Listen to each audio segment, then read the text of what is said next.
Okay, as you may remember, Tom was not here yesterday, okay, and because of that, our next little feature segment here is going to be a little shorter because we have one less day to talk about. Yeah.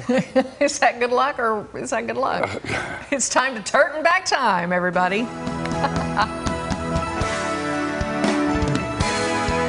If I could turn back time.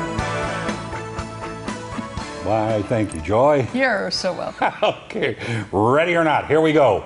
May 14, 1804, President Thomas Jefferson commissioned his private secretary, Meriwether Lewis, and Captain William Clark, an Army captain, to lead an expedition into what is now the U.S. Northwest. On May 14, the Corps of Discovery, featuring approximately 45 men, although only about 33 men would make the full journey, left St. Louis for the American interior. And there you saw Lewis and Clark and Sacagawea. Yes, and I would not have been helpful whatsoever on that trip. It's a good thing I wasn't there, just saying it. And so this is a big date in St. Louis history because they set out from St. Louis.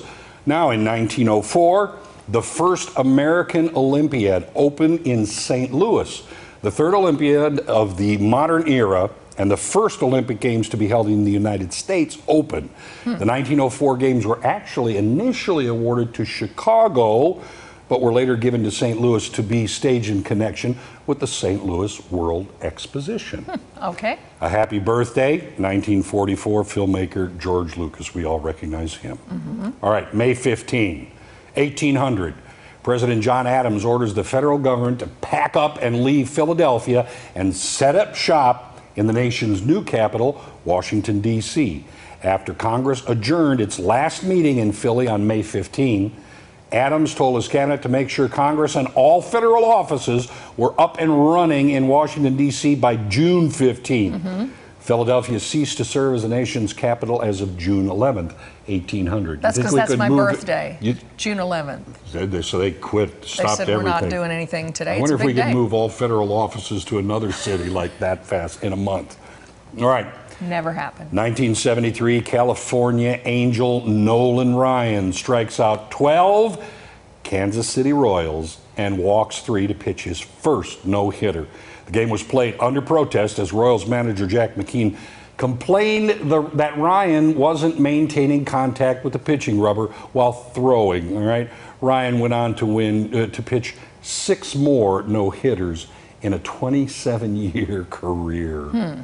That's pretty big. All right, May 16th, 1929, the Academy of Motion Picture Arts and Scientists hands out its first awards at a dinner party for around 250 people held in the Blossom Room of the Roosevelt Hotel in Hollywood, or if you prefer, Roosevelt Hotel. The first official Best Picture winner and the only silent film to win Best Picture. I'm not sure about that. Really? Yeah, there was one just a few years ago. I can't remember the name now. Anyway, it was Wings, all right? In 1770, Louis marries Marie Antoinette at Versailles. She is the daughter of Austrian Archduchess Maria Theresa and Holy Roman Emperor Francis I. France hoped the marriage would strengthen its alliance with Austria, its longtime enemy. And we know how that marriage didn't work out so well. Boy, that's a beautiful palace they built, though. Yeah, that's true. Happy birthday, then. 1919, Liberace was born. Oh, yeah. Vlad Valentino. That was his name? I think so. I don't know if I'm pronouncing it right, but yes. He was cool. I like that guy. Yeah. Now, on May 17th, in 1965, this is a cool one, based on outcry from parents who bought into what may have started as an idle rumor, the FBI launched a formal investigation in 1964 into the supposedly pornographic lyrics of the song Louie Louie. That investigation finally neared its conclusion on this day in 1965 when the FBI laboratory declared the lyrics of Louie Louie to be officially unintelligible. Never heard that story. They played it at all different speeds and they just said, this is gibberish. You can make it be anything you want it That's to be. right. So they even brought the guy in who wrote it and everything, and it says a guy talking to a bartender named Louie, and he's a sailor, and it's all that's what it's about. Anyway, happy birthday in 1903 to James Cool Papa Bell, star center fielder in the Negro Baseball League, considered by many to have been one of the fastest men ever to play the game. Is born in Starkville, Mississippi. Played with St. Louis Stars, Kansas City Monarchs, to name a few, and he is a member of the Missouri Sports Hall of Fame. Very cool. And finally, what separates 60 Minutes from every other show on television?